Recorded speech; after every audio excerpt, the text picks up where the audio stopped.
Eu quero que você abra sua Bíblia em Filipenses capítulo 1, versículo 21.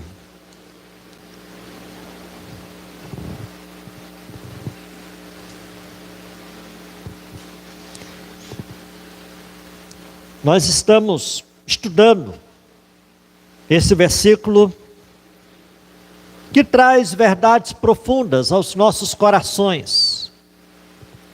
O autor desta carta, Paulo, endereçada para a igreja em Filipos, ele, neste versículo, nos diz o seguinte: porquanto para mim o viver é Cristo e o morrer é lucro. Amém. Amém. Queridos, nós, nos nossos últimos encontros, falamos sobre a morte do justo. Aqui o apóstolo, ele coloca essa realidade diante de nós. A morte daqueles que um dia foram justificados pelo sangue do Cordeiro. Aqueles que um dia experimentaram um novo nascimento. E aqui ele se coloca como o maior exemplo desta realidade, dizendo: porquanto para mim o viver é Cristo e o morrer é lucro. Então nós já falamos sobre essa situação na vida do justo, na vida daqueles que fazem parte da família de Deus, do povo de Deus. E hoje eu quero falar sobre o privilégio do crente na morte. Qual é o privilégio? E quando a gente pensa nessa realidade, alguns até sentem arrepios, né? O meu filho estava até dando uma olhada aqui no meu esboço, aí ele disse: eita, pai, o privilégio do crente na morte, né?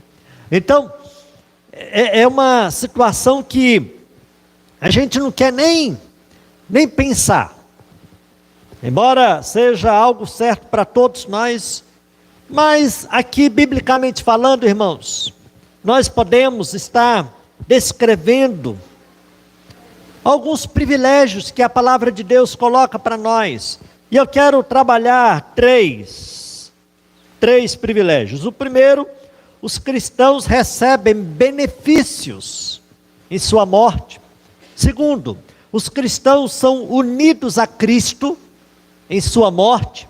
E terceiro, os cristãos têm suas almas glorificadas em sua morte. Então vamos pensar primeiramente sobre os benefícios. Quais são, pastor, os benefícios que os cristãos recebem passando por essa situação? Já que o apóstolo Paulo, ele deixou bem claro para os seus leitores que a morte na vida do justo é lucro. Então, queridos, o primeiro benefício é que os santos, os justificados, os convertidos, eles são libertos do corpo do pecado. Nós sabemos que a desobediência de Adão e Eva atingiu a todos nós temos uma natureza pecaminosa.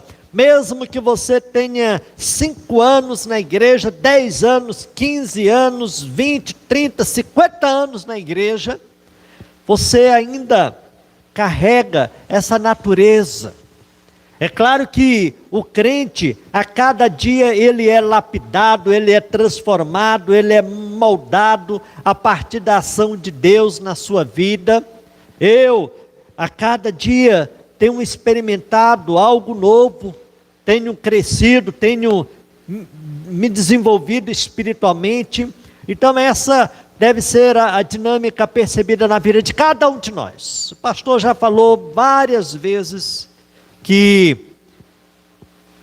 o crente, o servo de Deus, ele precisa estar se desenvolvendo, buscando esse progresso, esse avanço na sua vida espiritual. Nós não podemos de maneira nenhuma ficar estagnados, não é? Então, o primeiro benefício é que os santos são libertos do corpo do pecado. Corpo do pecado significa essa massa.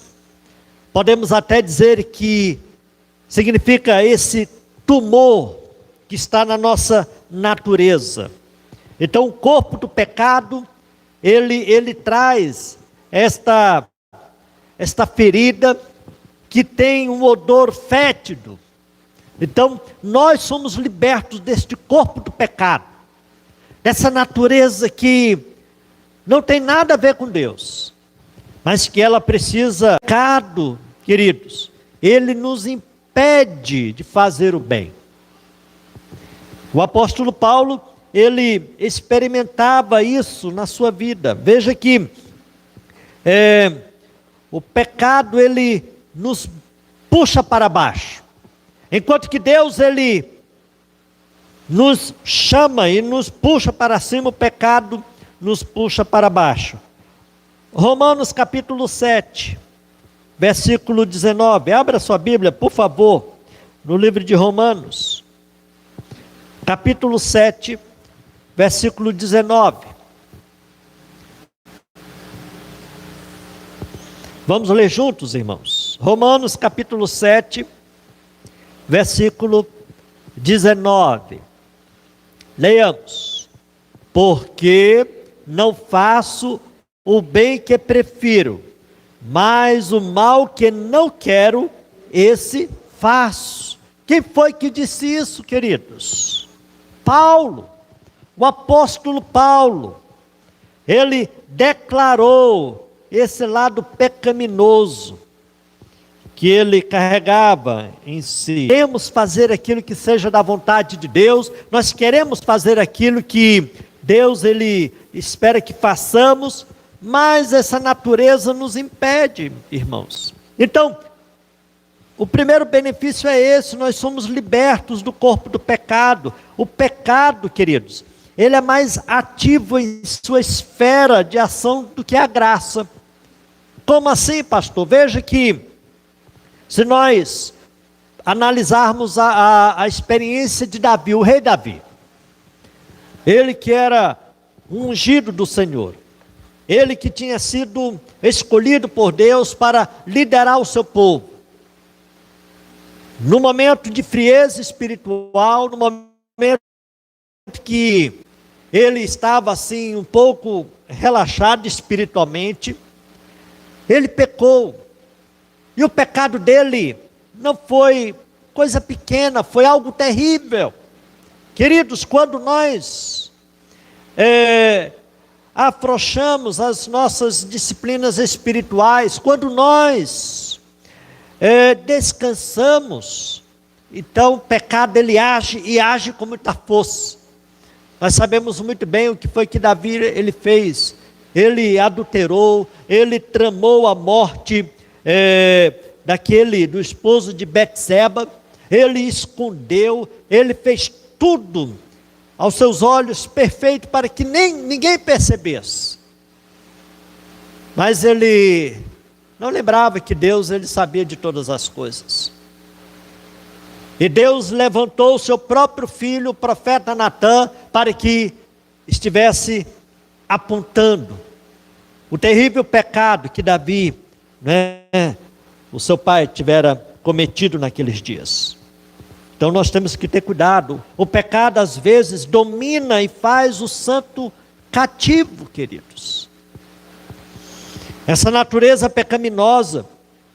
Quando você lê Romanos capítulo 7, a partir do versículo 7, você vai ver aqui uma descrição que o apóstolo Paulo ele faz com respeito à lei e o pecado.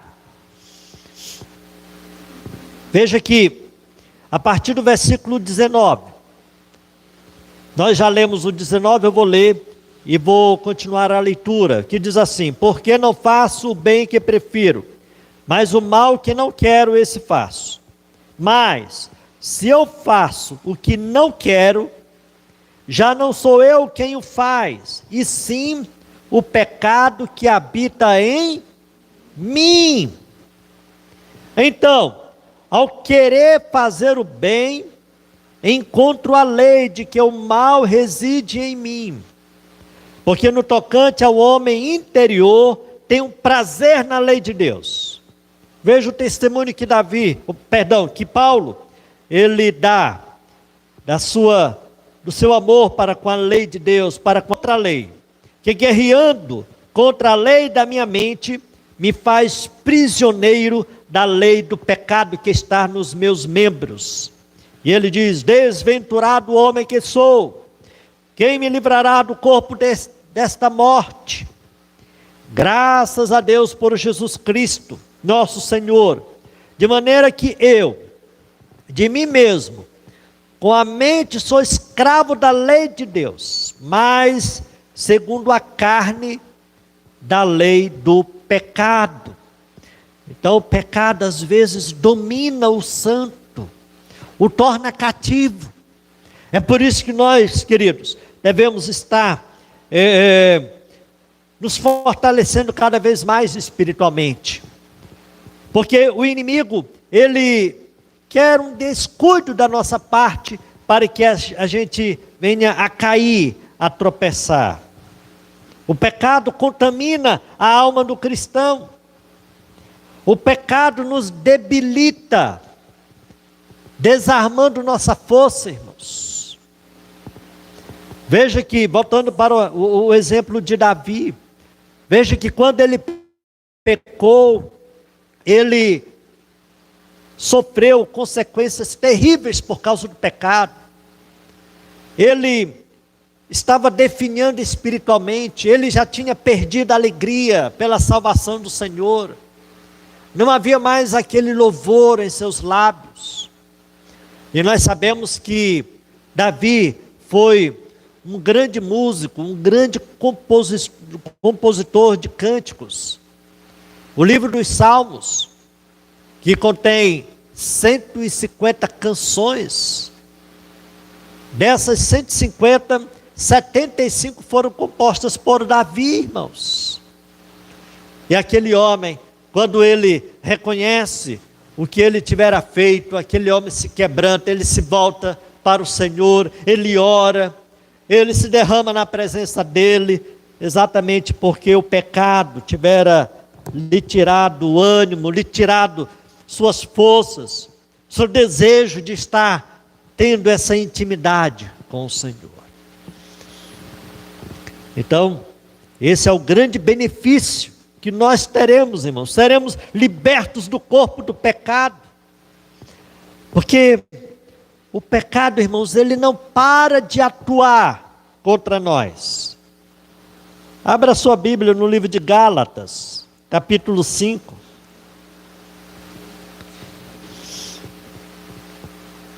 Gálatas, capítulo 5, versículo 17. A primeira parte do versículo 17. Veja o que é que nos diz a primeira parte do versículo. Porque a carne milita contra o espírito. A carne aqui é a natureza pecaminosa, irmãos. Ela milita, ela guerreia contra o espírito. A nossa vida espiritual. Isso é constante, irmãos. É por isso que nós precisamos estar nos fortalecendo cada vez mais, irmãos. E aí, voltando para o texto inicial de Filipenses, capítulo 1, versículo 21, o apóstolo Paulo, ele diz: e o morrer é lucro. Então, esse é o primeiro benefício, irmãos. Os santos são libertos do corpo do pecado. Que bênção, que maravilha! Hoje nós sofremos por causa dessa nossa natureza, mas um dia não sofreremos mais. E o segundo benefício, irmãos, os santos são libertos das mazelas desta vida. Não só libertos do corpo do pecado, mas também dos problemas desta vida, irmãos. Que não são poucos. Na morte, os santos serão livres de todos os problemas que esta vida está sujeita. A vida e os problemas estão casados, irmãos. Nós não somos poupados deles. E nós sabemos muito bem que o próprio Senhor Jesus, Ele deixou isso muito claro para os seus discípulos. No mundo passais por aflições, mas tende bom ânimo, eu venci o mundo. Então, queridos, nós devemos estar erguendo a nossa fronte, devemos estar nos voltando mais e mais para o Senhor, porque um dia, todos esses problemas, todas essas mazelas, não farão mais parte da nossa vida. Seremos livres das preocupações. Quem não quer ser livre de preocupações? Muitas vezes estamos até na igreja cultuando, adorando, mas preocupados com alguma coisa. Eu estava fazendo um estudo no material que nós estamos usando, e diz o seguinte, que a palavra grega para preocupação, a palavra grega para a preocupação, vem de uma palavra primitiva, irmãos, que significa cortar o coração em pedaços. Então, preocupação traz essa ideia, traz esse sentido. É como se o nosso coração, ele fosse cortado em pedaços. É como se o nosso coração ficasse lá espremido, apertado, por conta das preocupações, irmãos. E o Senhor Jesus, Ele falou muito a respeito disso, porque Ele sabia e sabe qual a nossa natureza.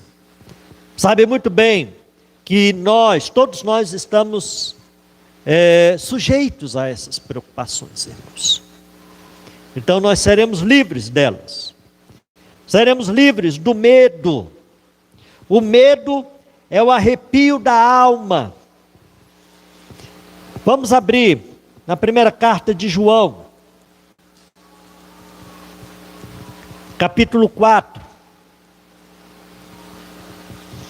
Veja que é que o apóstolo, ele fala sobre o medo, que é o arrepio da alma. Quantas pessoas andam com medo? 1 João capítulo 4, versículo 18. Eu peço até que você leia comigo. 1 João 4, 18. Vamos ler juntos? No amor não existe medo. Antes, o perfeito amor lança fora o medo. Ora, o medo produz tormento. Logo, aquele que teme não é aperfeiçoado no amor. Então, irmãos, muitas vezes nós vivemos atormentados por esse sentimento. Quantas pessoas nem saem de casa, apavoradas por algo que poderá acontecer. E geralmente não acontece. Na maioria das vezes é apenas fruto da imaginação da pessoa. Então, há muitas pessoas sofrendo este mal. A síndrome do pânico. Quantas pessoas têm sido tratadas, irmãos, por causa deste mal, né? É uma situação que faz parte desta vida na qual nós estamos vivendo, irmãos. Muitos até passam a se submeter a um tratamento a partir da química, a partir de remédios. Mas não somente isso. Nós precisamos também trabalhar a nossa alma, trabalhar a nossa vida espiritual, para que nós venhamos a vencer o medo, irmãos, para sermos mais confiantes no Senhor, até porque a cada dia nós podemos estar enfrentando uma situação nova, mas um dia, irmãos, seremos libertos de todas essas mazelas, seremos livres das fadigas do dia a dia. E é interessante que Salomão, o autor de Eclesiastes, ele diz, em Eclesiastes 1, versículo 8, todas as coisas são canseiras, todas as coisas, Eclesiastes 1, versículo 8. Então, a gente também vive esse drama no nosso dia a dia. Alguns estão até à beira de uma exaustão, de tão cansadas, de tão fatigadas que estão, irmãos. Muitos contam os dias para tirar férias, né? Aqueles que ainda estão na ativa. Eu acho interessante que a minha sogra, ela vai para um calendário e ela fica caçando os feriados, porque está querendo curtir o feriado, um passeio, né? Então parece que um feriado causa até um efeito positivo na vida das pessoas, né? Então, irmãos, um dia nós seremos também libertos de toda a canseira, né? Enquanto estivermos aqui, realmente nós vamos estar enfrentando essas situações, crendo que Deus estará nos renovando, nos fortalecendo, porque como nos diz o profeta Isaías, os que esperam no Senhor renovam as suas forças. Glória a Deus por isso. Os que esperam no Senhor.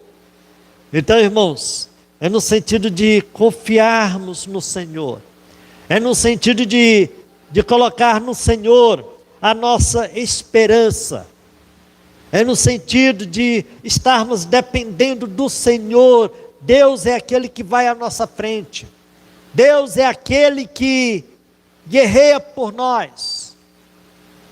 Mas um dia, queridos, toda essa situação também será eliminada de nossas vidas. É por isso que Paulo, ele dizia, o morrer é lucro, né? Mas enquanto estivermos aqui, irmãos, nós vamos estar vivendo para a glória do nosso Deus. Amém, queridos? Nós vamos estar experimentando aquilo que Ele tem preparado para cada um de nós. Seremos também livres dos sofrimentos. E eu nem preciso falar dessa situação. Todos nós sabemos o que é sofrimento. E seremos também livres da tentação, irmãos. Da tentação que sempre nos rodeia.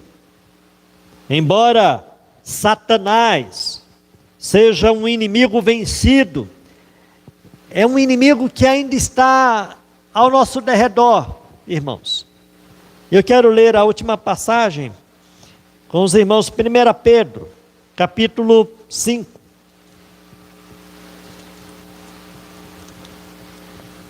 Versículo 8.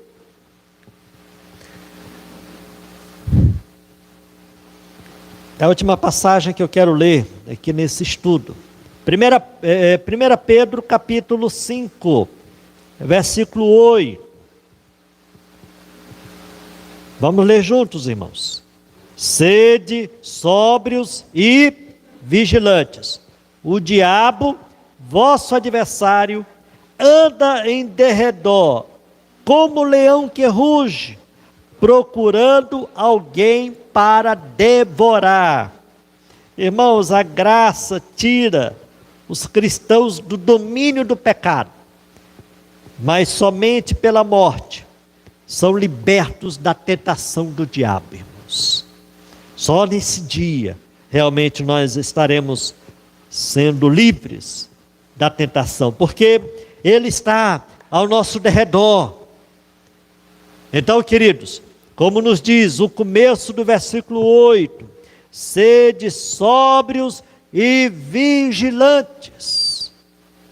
Essa deve ser a nossa atitude, irmãos, de sobriedade, de estarmos sempre vigilantes, sempre atentos,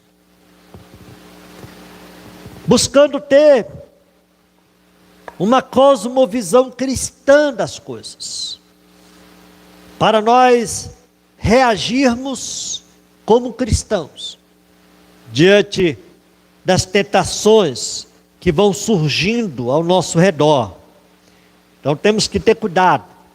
Não ande, não brinque na linha do trem. Não brinque com o perigo. Não brinque com o seu adversário.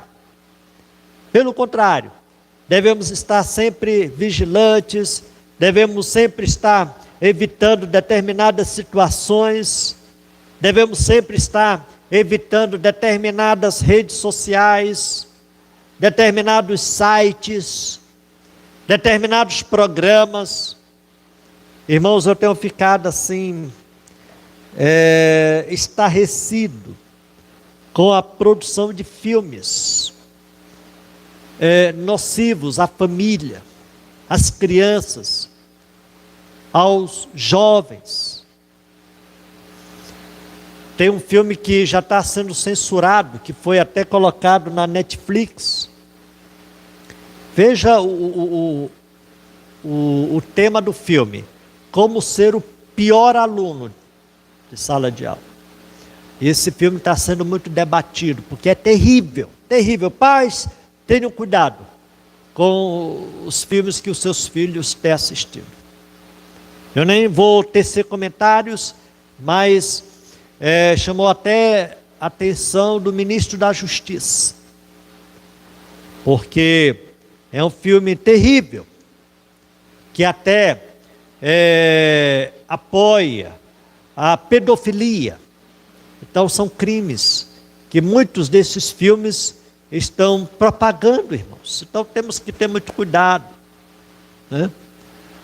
Às vezes meus filhos estão assistindo alguma coisa pela internet, eu chego devagarzinho e fico olhando, né? Aí eles tomam um susto. O que é, pai? Não, estou querendo ver o que é que vocês estão vendo, né? Cuidado com o celular, queridos. É o mundo na mão dos seus filhos, não é? E há muitos programas que fecham acesso a determinados aplicativos, e até também, eu não sei até explicar, mas assim, um aplicativo que corta o acesso ao celular, às redes sociais, depois de um determinado programa. O pai pode fazer isso. Eu vejo, irmãos, crianças pequenas com o celular o dia todo. Muitas vezes, irmãos, até de noite. Então tenham cuidado, não é, com isso. Então, nós pais devemos estar policiando a utilização do celular, porque nós estamos percebendo uma geração que está caminhando, irmãos, para a destruição dos seus valores morais, que estão sendo manipuladas pelos aparelhos eletrônicos. Tem gente que amanhece e dorme com o celular na mão. Para onde vai? Eu vejo motoristas aqui no centro, nem de carro, de moto, falando ao celular e pilotando uma moto. Aqui não tem fiscalização, mas é uma infração grave, queridos. Sujeito pilotando uma moto, falando ao celular, não é? Então vamos ter cuidado com isso, com isso aqui, ó. Viu? Então, irmãos, um dia seremos livres de tudo isso. Então nós falamos apenas sobre os benefícios. Depois nós vamos estar falando que os cristãos são unidos a Cristo nesse momento de partida para estar com o Senhor por toda a eternidade. Então, eu quero ficar com essas palavras, que Deus esteja nos abençoando. Amém.